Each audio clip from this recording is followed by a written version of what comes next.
itu justru nggak jago. Bahkan saya berani bilang mereka nggak becus trading. Dealer itu justru nggak melihat berdasarkan profitnya. Karena saya jago. Dari 80 juta, saya bisa menghasilkan 4M dalam waktu 1 bulan.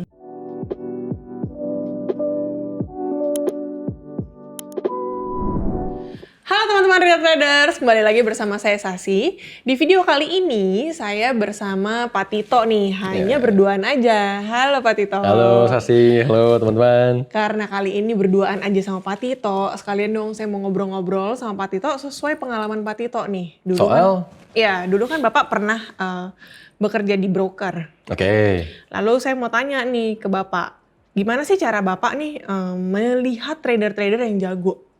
Jago? Iya, apa yang Bapak lakuin nih untuk melihat trader-trader yang jago? Jago nih bias banget ya, jago versi saya gitu, atau jago versinya teman-teman atau jago versinya broker?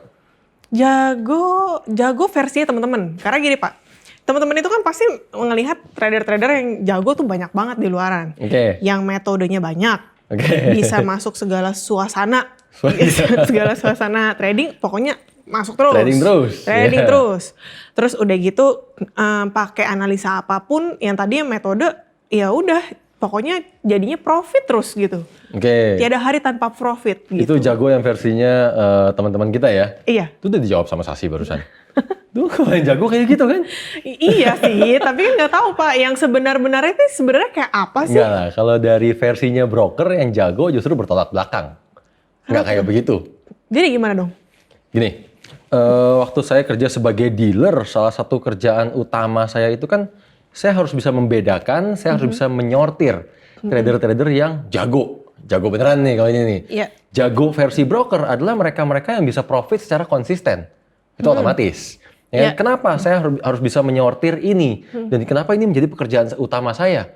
Karena kan trader-trader yang jago, ini nantinya harus dipindahkan. Mereka harus dipindahkan ke e-book. Mereka transaksinya ini harus diteruskan ke liquidity provider. Ya kan? Seperti yang kita sempat bahas dalam satu video. Semua klien, pertama kali mereka buka account, mereka akan ada di B-book. Betul?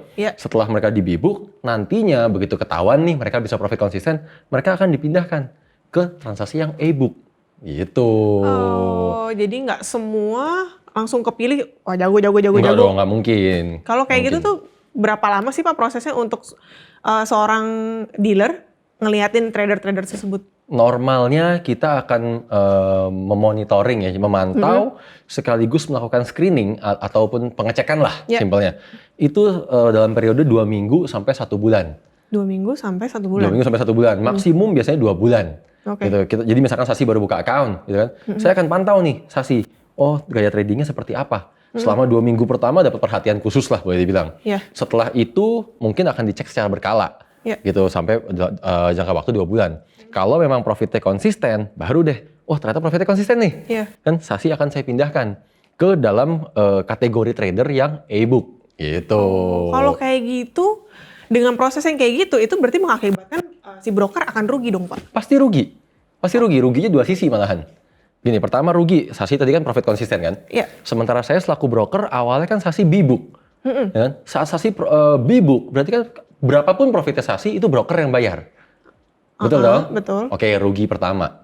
Kan? Yang kedua, ruginya broker ini kan kalau sampai salah memilih trader.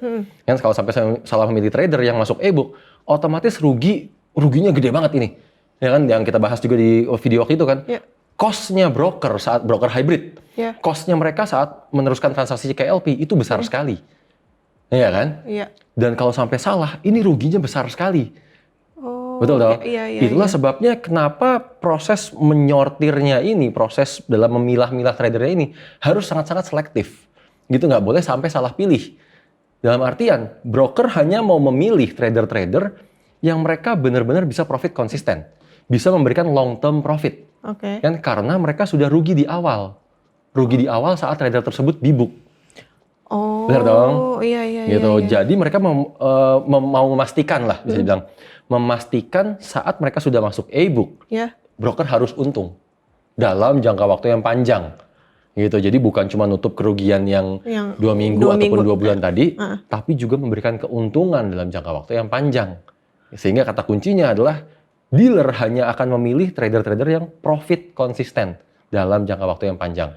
Dealer akan memilih trader-trader yang profit konsisten dalam jangka panjang. Berarti Yes. kalau saya ibaratkan nih Pak, saya agak-agak ngeblur nih Pak. Coba saya pakai saya pakai bayangan nih Pak ya. Kalau saya bayang-bayangin, saya deposit 5 juta, saya trading. Saya dapat 200 juta profit saya. Saya masuk e-book dong.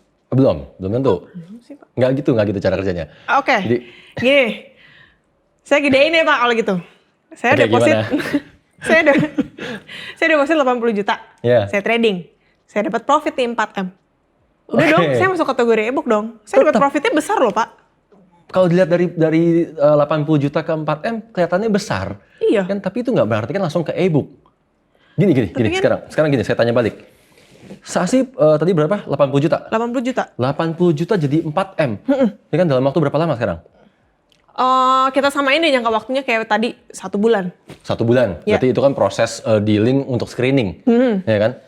Kalau Sasi 80 juta jadi 4M dalam waktu 1 bulan, apakah mengartikan Sasi adalah seorang trader? Kalau menurut teman-teman saya pasti seorang trader Pak. Karena saya jago. Dari 80 juta, saya bisa menghasilkan 4M dalam waktu 1 bulan. Oke, kalau saya sebagai dealer, saya akan lihat, ini orang 80 juta jadi 4M. Iya. Resikonya kayak apa yang dipakai? Udah pasti. Lotnya berapa besar ini yang dipakai? Udah pasti besar. Besar banget. Iya kan? Iya. Berarti 80 juta yang pertama, itu tradingnya kayak apa tuh? Sampai bisa terus profitnya berkali-kali lipat. Ya, segala cara pasti saya gunakan itu. Bener kan? Iya. Iya. Berarti trader atau gambler? Dari sisi mana nih Pak? Kalau dari kebanyakan orang itu pasti saya masuknya trader. Enggak, sekarang gini loh. Tipikal-tipikal yang profit instan sebesar itu, ini kan yang kalau kata orang zaman dulu lah. Ini nih tipe-tipe yang dalam sehari bisa naik BMW, besoknya naik sepeda ontel. Ya dong. Kalau orang bisa profit langsung menjadi 4M dalam waktu 1 bulan, itu besoknya pun dia bisa habis 4M. Kenapa? Karena orang yang profit sebesar itu, mereka cenderung akan edik. Mereka cenderung akan mau mengulang. Jelas. Bener dong? Pasti kan? Pasti. Dan akan menyebabkan tradingnya akan jauh lebih agresif. Iya kan? Ya masa saya mau dapetin di bawah itu sih Pak, saya berusaha pasti meningkat dong. Iya kan? 4M itu jadi patokan kan? Iya dong. Kemarin bisa 4M dalam 1 bulan. Iya. Berarti kalau waktu itu saya begini, mungkin bisa 2 minggu. Iya benar. Jadi 4M, bener nggak? Iya. Yang dengan sendirinya trader tersebut akan menjadi jauh lebih agresif. Jauh lebih mengabaikan resiko. Alias jauh lebih menjadi seorang gambler. Sehingga dealer yang tipe seperti ini mah nggak usah diapa-apain. Gitu loh. Jadi jangan salah kaprah. Dealer itu justru nggak melihat berdasarkan profitnya. Ya kan, memang yang profit broker ataupun dealer mau mendapatkan profit dalam jangka waktu yang panjang. Ya. Tapi kacamatanya dealer, ya kan, melihatnya itu bukan dari jumlah profitnya, dari nominal profitnya, melainkan dari behavior seseorang, dari habit seseorang, dari kebiasaan seseorang, bagaimana cara dia trading, itu yang menentukan dia masuk ke e-book atau bukan. Oke. Kalau saya termasuk trader yang profitnya mungkin nggak terlalu besar Pak, tapi profit saya termasuk konsisten. Oke. Itu saya bisa masuk dalam kategori si e-book tadi nggak? Terus Pasti. Behavior saya kebaca tuh Pak? Pasti. Balik lagi, dealer nggak melihat nominal. Ya kan, tapi yang dilihat ini bisa profit konsisten dalam jangka waktu yang panjang apa enggak. Karena bagi broker, bagi dealer, bisnis is bisnis. Nominalnya berapapun tetap aja itu profit. Tapi itu behavior yang bagus berarti ya Pak? Itu behavior yang bagus. Berarti selain itu apa lagi tuh Pak? Maksudnya behavior kayak apa lagi tuh selain kayak tadi saya profit nggak besar-besar, tapi konsisten. Sekarang kita balik deh. Behavior apa sih yang pada umumnya? Ya kan, yang kalau tadi saya kasih contoh nih, yang 80 juta jadi 4M, ini behaviornya apa sih? Lotnya besar banget. Iya. Ya kan, terus segala macam kondisi market mungkin ditradingin. Lalu udah pasti nggak pakai stop loss, saya yakin. Ya iya dong, nggak usah pakai stop loss, keburu kejilat-jilat Pak, nggak jadi profit gede. Ya kan? Dan seterusnya lah, apalagi orang yang hobinya locking, hobinya averaging, hobinya martingale, ya kan, dan lain-lain. Ya kan? Ini tipikalnya semua sama. Mereka hanya selalu berkaca, mereka akan selalu trading dengan melihat dari sisi profitnya duluan. Iya. Ya kan, saya mau profit besar, saya mau profit besar, saya mau profit besar. Iya. Benar kan? Betul. Kacamata mereka itu selalu dari sisi greedy. Iya. Ya kan? Dalam artian mereka nggak paham konsep utamanya trading. Bahwa ini adalah soal trading, ini adalah soal perdagangan. Yang bisa harusnya, untung, bisa rugi. Yang harusnya mereka, apa yang harusnya kita lakuin gitu Pak dari awal? bukan mikirin dari sisi, kalau bukan dari sisi profitnya. Kan pasti orang kasarnya nih Pak, sekali buka MetaTrader, profit gitu. Pasti. Apalagi itu yang paling banyak diajarkan kok. Iya. Ya kan, orang kalau nontonin YouTube apa belajar dari oknum-oknum mentor lah. Emang itu yang banyak diajarkan. Oh, ada cara seperti ini. Cara seperti ini, cara trading. Cara cepat menjadi kaya. Iya, itu benar kan? banyak tuh, Pak. Dan nyatanya begitu banyak orang yang benar-benar haus akan belajar metode. Iya. Kan dengan mindset, dengan pikiran, semakin banyak metode yang saya kuasain, semakin cepat saya bisa kaya raya. Betul. Kan? Tapi pada kenyataannya, begitu tradingnya menggunakan berbagai macam metode, semakin cepat duitnya habis kan? Iya. Benar nggak? Iya. Makin cepat ludes. Nah, sekarang kita balik dari yang trader-trader yang e-book. Ya kan, trader-trader yang profit konsisten justru. Yang menjadi pilihan para broker. Yang justru ditakuti oleh para broker. Yang perbedaan yang paling signifikan adalah mereka tradingnya itu, nggak pernah gonta-ganti metode. Mereka nggak pernah berubah-ubah trading style-nya. Cara trading mereka akan selalu sama dalam segala macam kondisi market. Contohnya gimana tuh Pak? Maksudnya dengan metode yang sama gitu aja? Contoh lah, simple. Ini contoh aja ya. Misalkan Sasi pengguna chart pattern double top, double bottom, gitu kan? Dalam setiap double top dan double bottom, Sasi akan trading. Oh ya. Di luar itu Sasi nggak trading. Ya. Ya kan? Berarti kan tradingnya, intensitas tradingnya pun terukur, jelas nih. Ya kan? Kelihatan kok nanti polanya. Oh, setiap kali lagi ada pola seperti ini, baru akan trading. Baru trading. Betul? Oh, ya. Gitu. Setelah itu, yang nomor 2, kan, typical trader yang e-book ini, mereka akan selalu menggunakan stop loss. Jadi udah momentumnya mereka pilih-pilih, yang sesuai sama metode mereka, baru berikutnya mereka menggunakan stop loss tetap. Oke. Iya kan? Sementara tadi yang mayoritas kan, I'm the man without stop loss. Iya dong. Dengan Marco Polo. Lalu yang ketiga, mereka akan selalu mengatur lotnya. Padahal momentum marketnya udah sesuai sama metodenya. Tetap mereka masih menggunakan stop loss, tetap mereka masih memperhatikan lotnya. Gitu loh. Jadi kalau kita perhatikan di sini, perbedaannya sangat signifikan.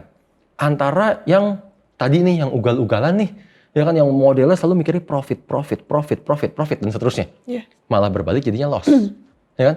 Dibanding dengan trader-trader yang ada di e-book. Ya kan? Mereka hanya masuk momennya milih-milih, pakai stop loss, lotnya diatur. Mereka selalu melihat dari sisi resiko duluan, bukan? Iya, betul sih. Signifikan sekali perbedaannya. Mikirin dulu resikonya gimana, ya baru masuk ke marketnya kayak gimana. Dan itulah yang bisa long term profit. Kenapa dealer hanya memilih yang seperti ini? Karena mereka nggak kepengaruh lagi oleh market. Mereka sudah tidak terpengaruh oleh faktor greedy ataupun fear. Iya kan? Itu. Terus kalau kayak gitu tuh Pak, caranya seorang dealer untuk memilah-milah, melihat-lihat seorang trader yang kategori ke e-book itu gimana Pak?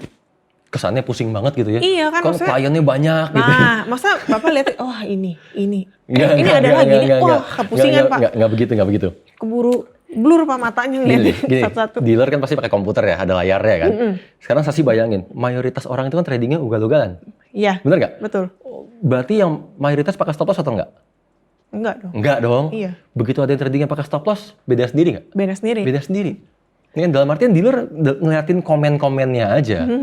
Tahu nih, oh ini kayaknya kok pakai stop loss ya? Kenapa nih orang pakai stop loss? Saya bisa cek.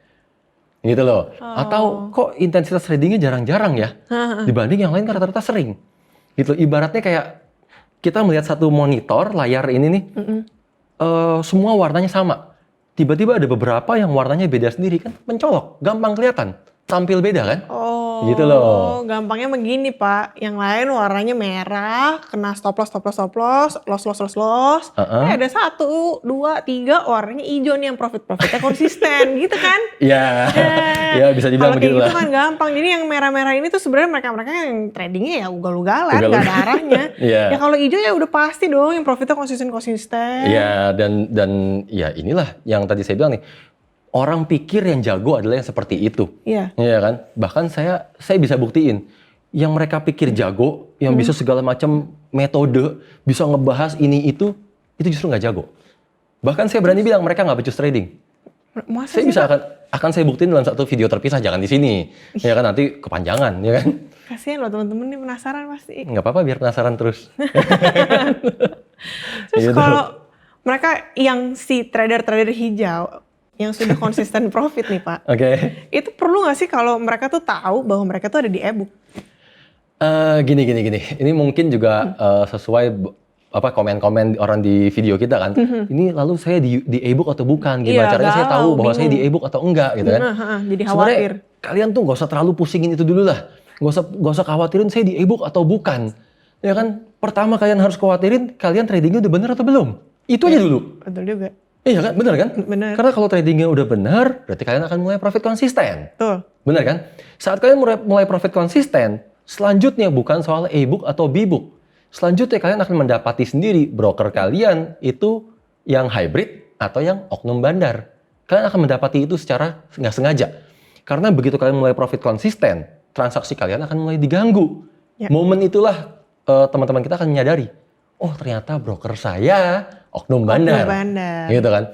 Sementara kalau udah profit konsisten, udah menjalankan kebiasaan-kebiasaan yang positif tadi, dan aman-aman aja, berarti brokernya broker hybrid. Itu yang lebih penting. Ya kan? Karena kita ada di e-book atau di b-book, itu susah banget untuk tahu dan sebenarnya nggak perlu tahu. Nggak penting. Itu kan bagaimana broker mengolah order kita, urusan mereka kan, saya bilang kan. Iya benar. Gitu loh. Oke lah kalau gitu teman-teman. Semuanya udah dijelasin sama Pak Tito secara detail. Yeah. Jadi tugasnya sekarang teman-teman tinggal merubah diri teman-teman, trading yang konsisten, kelar. Yeah. Sampai ketemu di video selanjutnya. Bye. Dadah.